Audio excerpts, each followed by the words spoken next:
This video has been a collaboration with Flashpoint History, a great creator who loves ancient history. We hope you enjoy. A concise history of the First Crusade. This video podcast is a collaboration between Flashpoint History and the Ancient History Guy, two excellent sources dedicated to making history accessible, interesting, and perhaps a little snarky.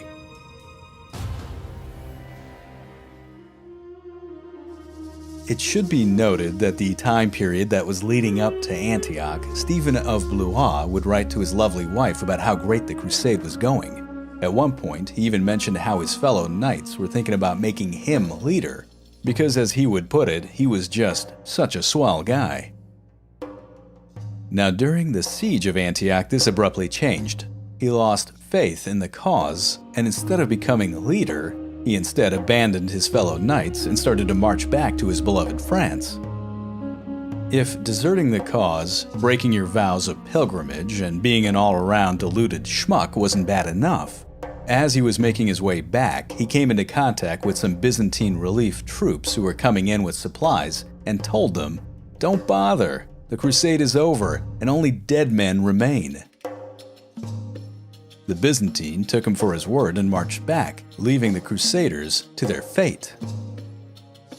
As can be imagined, when the still living Crusaders heard of the Byzantine leaving them, they felt betrayed and abandoned, and this would cause considerable strain on their relations. I know what you're thinking. You're wondering what happened to poor Stephen in all this. Don't worry, he made it back to France, safe and sound. Come on, he deserved it. After all, he was such a swell guy. Back in Antioch, the crusade began to bog down as the crusade leaders began to quarrel with one another. Amongst other things, they couldn't decide about what to do next, who should be in charge of the city, or whether or not the city should be given back to the Byzantine. And just to compound matters, supplies were running low. Disease, some say it was the plague, had set in, and one of the victims was Bishop Adhemar. To put this all into perspective, the bishop was the adhesive glue of the crusade leadership. He was the leveling force that kept the bloated egos of the crusade leaders in line. Eventually, it was the common soldier who began to grow discontent and demanded that the crusade continue, which was slowly initiated. In December of 1098, the nearby city of Ma'arat al-Numan was taken. The built-up tension and anger of the Latin Knights was unleashed on the population, resulting in a horrifying massive slaughter. Some crusaders, it was said, desperate for food, turned to cannibalism. But they stood by their vows, kinda. They made it a point to kill and eat only the Saracen. In January of 1099, the Crusade army finally left Antioch under Raymond of Toulouse and Godfrey of Bouillon. Bohemond of Taranto, being ever the crafty man, was left back in charge of the city and quickly turned it into his own private territory, declaring himself prince, and thus the Principality of Antioch was created. Raymond and Godfrey led the Crusade south. Many cities along the way either surrendered, paid tribute, or simply let the Latin host pass. By early June, they arrived at Jaffa and then turned inland toward their goal. The holy city was finally within reach. Now, it should be mentioned that part of the reason for their success was that the Fatimid Caliphate considered the Seljuk Turk the greater enemy. The two states had been waging war on one another for decades. The year prior to the Crusade arrival at Jerusalem, the Fatimid had launched an offensive and managed to capture the city from the Seljuk. Now, surprisingly, it wasn't until the Crusaders were on their very doorstep of this recently acquired holy city, brandishing weapons, if you please, that the Fatimid considered them a major threat.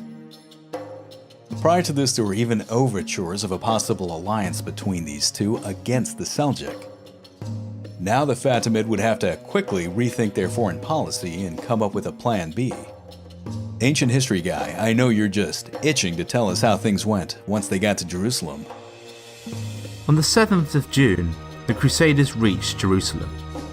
Of the estimated 5,000 knights who took part in this crusade, only about 1,500 remained.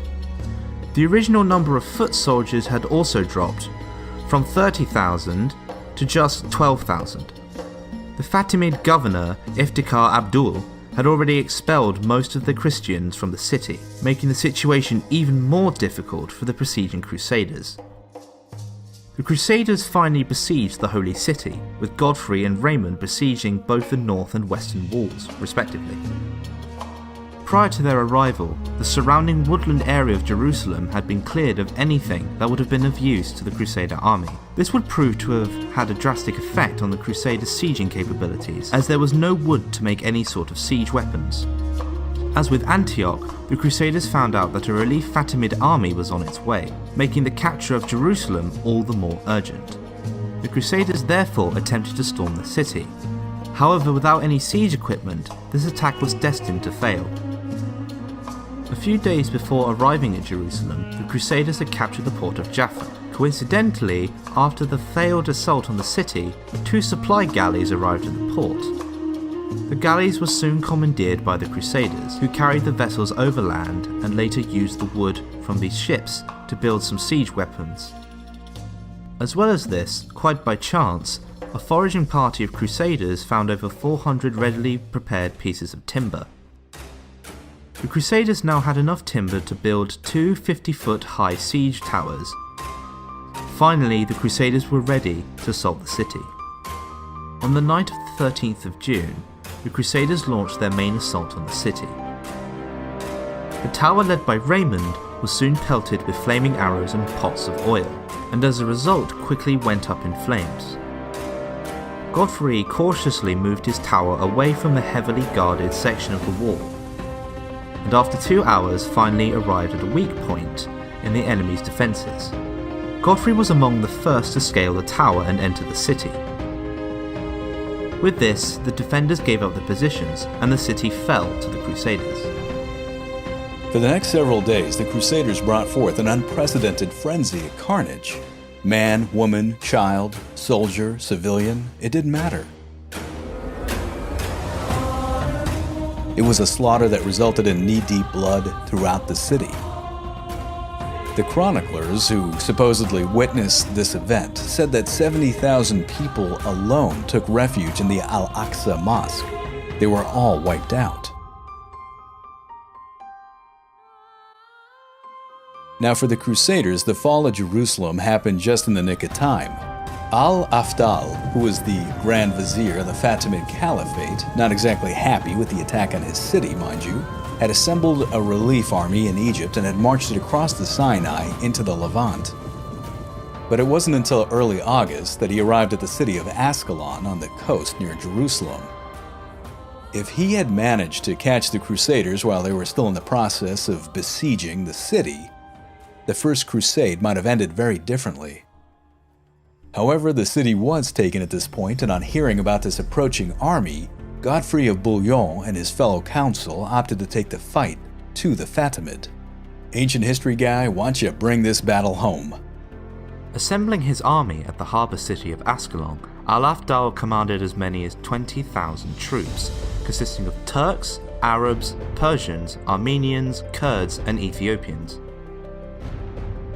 The precise number of Crusaders is unknown, but is estimated to be around 1,200 knights and 9,000 infantry. Al-Afdal camped in the plain of Al-Majdal in a valley outside Ascalon, preparing to continue on to Jerusalem and besiege the Crusaders there, apparently unaware that the Crusaders had already left to meet him. On the 11th of August, the Crusaders stumbled upon a large concentration of oxen, sheep, camels, and goats. After asking the prisoners what purpose these animals served, it was revealed the animals were there to encourage the Crusaders to forage, making it easier for the Fatimids to attack. Instead of doing this, the Crusaders gathered the animals, who, kicking up dust, made the Crusader army appear far larger than it really was. Early in the morning, Crusader scouts reported the location of the Fatimid camp, and the army marched towards it. The Crusaders wasted no time upon arriving, getting into battle formation, with Godfrey leading the left wing and Raymond on the right. The Crusaders formed 2 lines, with the first line being made up of infantry and the second line consisting of what remained of the Crusader cavalry. The Fatimid army was still drowsy from the early wake-up call and slowly stumbled into battle formations. Not wasting any time, the Crusader army attacked the disorganised Fatimids. Unable to form up in time, the Fatimids were soon losing ground fast. A few units managed to break through the Crusader lines, however they were soon cut off and routed. With the battle going poorly, Al-Afdal and his forces panicked and rushed into Ascalon, hiding behind the walls, leaving the Crusaders victorious on the battlefield, as well as looting the Fatimid camp for many treasures that had been left behind. With this victory at Ascalon, the First Crusade finally came to a close, at least according to the history books. The Crusaders had a foothold in the Middle East, the Latin Kingdom of Jerusalem was established, and many knights, with their vows now fulfilled, went back to Europe. Many people argue that the main reasons for the Crusaders' success was a combination of sheer determination, that is, they just simply wanted it more, and the divided Islamic world that failed to mount a cohesive response. But the Islamic world would not stay fractured for long. In time, it would unite under a new champion. Eventually, the Muslims would have a chance to fight back at the Crusaders with a holy war of their own. But that's just going to have to be an amazing story for another time.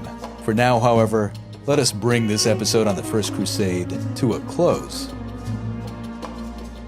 Oh, wait a minute, I got one last thing. Stephen of Blois, as I had mentioned, did make it back to France after throwing the First Crusade under the bus.